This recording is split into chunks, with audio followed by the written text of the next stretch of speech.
தென்னாடுடைய சிவனே போற்றி, என் நாட்டவர்க்கும் இறைவா போற்றி. அனைவருக்கும் அன்பு வணக்கம். இப்போ வியாதர் கௌசிகனுக்கு ஏராளமான தர்மங்களை கூறுகின்றார். அதுக்கப்புறம் அவர் என்ன சொல்றார், நான் என்னுடைய பெற்றோர் அவங்களத்தான் தெய்வமாக கருதுகின்றேன். எப்படி இந்த 30 முக்கோடி தேவர்களுக்கு இந்திரன் தான் தலைவனாக இருக்கானோ, அந்த மாதிரி எனக்கு எங்க அப்பா அம்மா தான். அவங்களத்தான் நான் கடவுளாக கருதுகின்றேன்.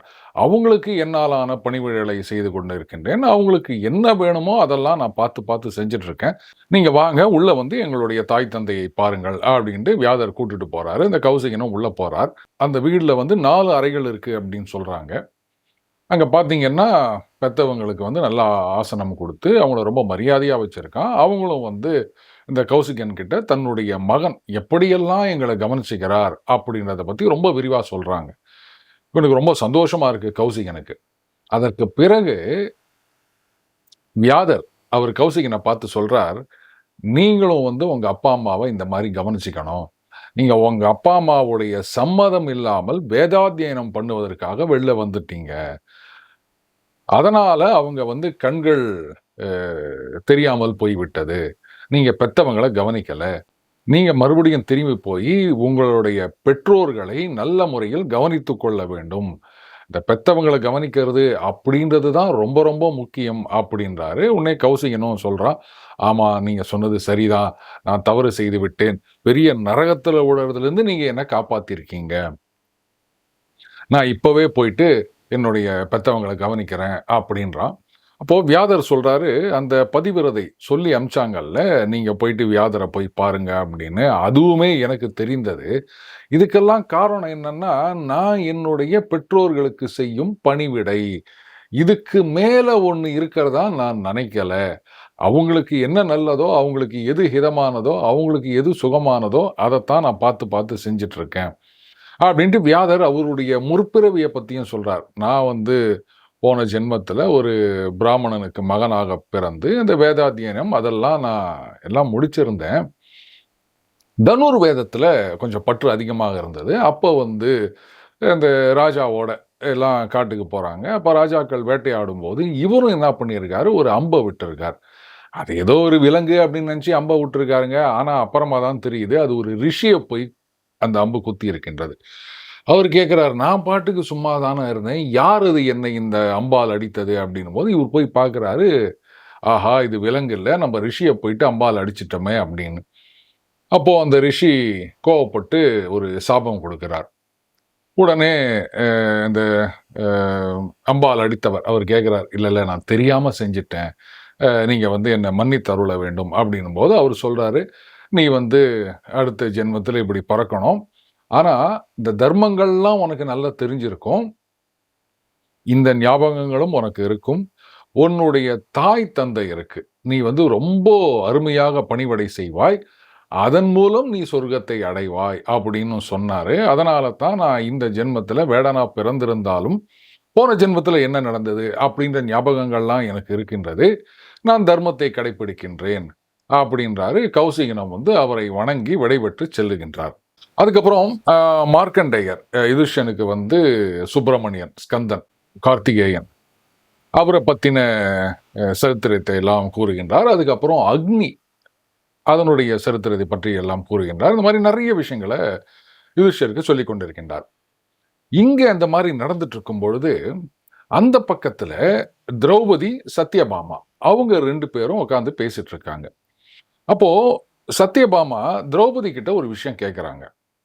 பாண்டவர்கள் அவங்கள நீ எப்படி ஆளுகின்றாய்? அதாவது ஒரு மனைவியாக நீ எப்படி அவங்கள கட்டி போட்டிருக்க? எப்படி இந்த பாண்டவர்கள் உன்னிடத்தில் வசப்பட்டிருக்கின்றார்கள்? உன்கிட்ட அவங்களுக்கு கோபமே வருது இல்லையே, அது எப்படி? எப்பவுமே உன்னுடைய கட்டுப்பாட்டில் இருக்கின்றார்களே, அது எப்படி? ஒருத்தர் மேல ஒருத்தர் அசூயை படாமல் இருக்கின்றார்கள் பாண்டவர்கள். அது எப்படி சாத்தியமானது? ஒருவேளை ஏதாவது விரதம் இருக்கின்றியா? இல்ல ஏதாவது தவம் இருக்கின்றியா? இல்ல ஏதாவது மந்திரமா? இல்லை ஏதாவது மருந்துகள், ஔஷதங்கள் இருக்கின்றனவா? இல்லை இதுல ஏதாவது ஒரு வித்தை ஏதாவது இருக்கின்றதா? ஜபமா? ஹோமமா? அப்படி இல்லாம ஏதாவது அந்த மை போடுவது அப்படின்ற மாதிரி ஏதாவது மருந்து இருக்கா? இதை நீ எனக்கு சொல்லணும் அப்படின்னும் போது திரௌபதி சொல்றா, சத்யபாமா, நீ என்ன இந்த கெட்ட பெண்களுடைய நடவடிக்கைய பத்தி என்கிட்ட கேட்கிற? இந்த கேள்வியும், இந்த சந்தேகமும் உனக்கு பொருந்தாது சத்யபாமா. நீ கிருஷ்ணருடைய மனைவியா இருந்துட்டு, நீ எப்படி இந்த மாரி கேள்விய கேட்கிற? அதாவது ஒரு பெண்ணானவள் தனது கணவனை மந்திரமோ, இல்ல மூலிகையோ, மருந்தோ இதுல கட்டுப்படுத்த முயல்கின்றாள், தன் வசம் கொண்டு வர ட்ரை பண்றா அப்படின்னு ஒரு கணவனுக்கு தெரிஞ்சதுன்னா, அதுக்கப்புறம் அவன் எப்படி நிம்மதியா இருக்க முடியும்?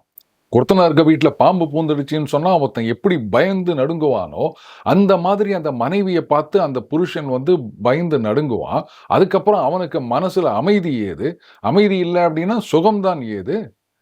கணவன் வந்து என்னைக்குமே இந்த மந்திரத்தினால மனைவிக்கு கட்டுப்பட மாட்டான். இந்த பாண்டவர்கள், அவர்களிடம் நான் எப்படி நடந்து கொள்கிறேன் அப்படின்றத நான் இப்போ சொல்றேன் கேளு அப்படின்னு திரௌபதி தான் நடந்து கொள்ளும் விதத்தை எல்லாம் சொல்ல ஆரம்பிக்கின்றாள். இதெல்லாம் இந்த காலத்துல எத்தனை பேர் ஏத்துப்பாங்க அப்படின்னு தெரியல. இருந்தாலும் சொல்ல வேண்டியதை நான் சொல்லிடுறேன். இந்த அகங்காரம் இது எப்பவுமே என்னிடத்தில் இருக்காது. காம குரோதங்கள் அதையெல்லாம் நான் என்னை விட்டு நீக்கி இருக்கின்றேன். பரிசுத்தமாக மனைவியர்களுடன் இருக்கும் பாண்டவர்களை உபசரிக்கிறேன் அப்படின்றார். ஏன்னா பாண்டவர்கள் ஒவ்வொருத்தருக்கும் பார்த்தீங்கன்னா மற்ற மனைவிகள் இருக்கின்றன அப்படின்றத நம்ம பார்க்கிறோம். அதை தான் சொல்றா. மனைவிகளுடன் கூடின பாண்டவர்களை உபசரிக்கிறேன். பொறாமை அப்படின்றதே என்கிட்ட கிடையாது. கெட்ட சொல், கெட்ட இடத்தில் நிற்பது, கெட்டவர்களை பார்ப்பது, கெட்ட இடத்தில் உட்காருவது, கெட்டவர்களோடு எங்கேயாவது போவது, இதையெல்லாம் நான் தவிர்க்கிறேன். ஒரு தேவனானாலும் சரி, அவன் மனுஷனானாலும் சரி, ஒரு கந்தர்வனானாலும் சரி, அது இளமையுள்ளவனாக இருந்தாலும் சரி, நன்றாக அந்த அலங்காரம் பண்ணிட்டு வந்தவனாலும் சரி, நல்ல அழகுள்ளவனாக இருந்தாலும் சரி, யாராயிருந்தாலும் வேறொரு புருஷனை நான் மனதாலும் நினைக்க மாட்டேன். அதே மாதிரி கணவன் வந்து சாப்பிடாம இருக்கும்போதோ, இல்ல வந்து ஸ்நானம் செய்யாம இருக்கும்போதோ, அப்பல்லாம் வந்து நான் வீட்டு வேலைகளை செய்து கொண்டே இருப்பேன். நான் சாப்பிட மாட்டேன், நான் ஸ்நானம் செய்ய மாட்டேன் அப்படின்றார். அதாவது கணவன் சாப்பிடாம இருக்கும்போது, ஸ்நானம் செய்யாம இருக்கும்போது, நான் அதை செய்ய மாட்டேன். அந்த நேரத்துல நான் வீட்டு வேலைய தான் செஞ்சுட்டு இருப்பேன் அப்படின்றார். அதே மாரி விளைநிலத்தில் இருந்தோ, இல்ல காட்டுல இருந்தோ, கிராமத்தில் இருந்தோ கணவன் வீட்டுக்கு வருகிறார் அப்படின்னு சொன்னா, எழுந்து அவருக்கு வந்து உட்காருவதற்கு ஆசனத்தை கொடுத்து, அதுக்கப்புறம் தண்ணிய குடுத்து, அவரை உபசாரம் செய்து நான் சந்தோஷம் அடைகின்றேன். இது கணவன் மட்டும் அப்படின்னு இல்ல. பொதுவாகவே நமது கலாச்சாரம் என்னன்னா, வீட்டுக்கு ஒருத்தர் வராங்க அப்படின்னு சொன்னா, முதல்ல வந்து அவருக்கு உட்காருவதற்கு ஒரு ஆசனம் கொடுக்கணும். சேர் இருந்தா சேர் குடுக்கலாம். அப்படி இல்லையா, அந்த காலத்துலலாம் வந்து அந்த ஒரு தடுக்கு அப்படின்னு ஓலப்பாய் மாரி ஒண்ணு சின்னதா வச்சிருப்பாங்க. அத போட்டு அதுல உட்காருங்கன்னு சொல்லுவாங்க. முதல்ல இன்னைக்கு வந்தவுடனே என்ன காஃபி சாப்பிடுறீங்களா? டீ சாப்பிடுறீங்களா? முதல்ல வந்தவங்களுக்கு ஒரு டம்ளர் தண்ணிய குடுக்கணும். அதுக்கப்புறமா தான் மத்த விஷயங்கள்லாம். அது காப்பி இருக்குதோ, டீ இருக்குதோ அதெல்லாம் செகண்டரி. தண்ணிய குடுத்த பிறகு தான் அடுத்த கேள்வியே. ஆனா, இன்னைக்கு அதெல்லாம் வந்து யாருமே நம்ம ஃபாலோ பண்றதா இல்ல. வரோம், உட்கார்றோம், பேசுறோம். அது பாட்டுக்கு எழுந்து போயிட்டே இருக்கோம். கிளம்புறோம் அப்படின்னு சொல்லும்போது தான், "இருங்களேன், காஃபி சாப்பிட்டு போங்களேன்." இன்னைக்கு பல நேரங்கள்ல அப்படிதான் இருக்குது நம்ம பார்க்குறோம். அதுலயும் திரௌபதி சொல்றா, "பாத்திரங்களை நன்றாக சுத்தம் செய்கிறேன். அந்த ருசியான உணவு இதையெல்லாம் பக்குவம் செய்கிறேன். சரியான நேரத்துல உணவை கொடுக்கின்றேன். அடக்கமுள்ளவளாக இருக்கின்றேன். தானியங்களை எல்லாம் பாதுகாக்கின்றேன். வீட்டை நன்கு மெழுகி பெருக்கி சுத்தம் செய்கின்றேன். அவமரியாதையா நான் என்னைக்குமே பேச மாட்டேன். கெட்ட ஸ்திரீகள் அவங்களெல்லாம் என்னைக்குமே கூட சேர்த்துக்க மாட்டேன். அதே மாதிரி அடிக்கடி இந்த தலைவாசல் நம்ம இந்த வாசப்படின்னு சொல்றோம் இல்லையா? அங்க போய் இருக்க மாட்டேன். அதே மாரி வீட்டு பக்கத்துல இருக்க பூந்தோட்டம், அங்க வந்து ரொம்ப நேரம் இருக்கிறது அப்படின்றதையும் நான் விலக்கி விட்டேன் அப்படின்றா. அளவு மீறின பேச்சு கிடையாது என்கிட்ட. அதே மாதிரி இது முக்கியமான விஷயம். அந்நிய மனுஷர்கள பத்தின கதைகள், இத வந்து நான் பேசவே மாட்டேன் அப்படின்றா. இன்னைக்கு பொழுதன்னைக்கும் அதுதான் நம்மளுடைய பொழப்பாவே இருக்குது. மத்தவங்கள பத்தி பேசுறது அப்படின்னு. சரி, இன்னைக்கு வந்து ஒருத்தவங்க அடுத்தவங்க வீட்டுக்கு போறது கிடையாது, அதனால பேசுறது கிடையாது அப்படின்னா, கவலையே படாதீங்க. அதுக்கு தான் வந்து மெகா சீரியல்னு வந்துருச்சு. பொழுது விடிஞ்சு பொழுது போனா, இவன் அவன பழி வாங்குறது, அவன் இவன பழி வாங்குறது, இத தவிர வேற ஒண்ணுமே கிடையாது. ஹால்ல ஒரு சோஃபா போட்டு உக்காந்துக்க வேண்டியது. இன்னைக்கு யார பழி வாங்கலாம்? இதே தான் பொழப்பு. இந்த அடுத்த வீட்டு கதைகள் பேசுவது அப்படின்றது அந்த காலத்துல இருந்தது. ஏன்னா, அப்போ இந்த மாரியான டிவி, மொபைல் அதெல்லாம் கிடையாது. எல்லாரும் வந்து இவங்க வீட்டுக்கு அவங்க போறது, அவங்க வீட்டுக்கு இவங்க போறது. இதுதான் அன்றைக்கு இருந்த ஒரே ஒரு பொழுதுபோக்கு. அப்ப என்ன பண்ணுவாங்க, போனா அடுத்தவன் தலைய உருட்டுறது தான் பேச்சாவே இருந்தது. இப்ப அது குறைஞ்சு போயிடுத்து. ஆனாலும் அந்த பழக்கத்த எப்படி மறந்துற முடியும்? அந்த கேப்ப ஃபில் அப் பண்றதுக்காக தான் இன்னைக்கு மெகா சீரியல் வந்திருக்கு. மெகா சீரியல்ன்றது என்னங்க?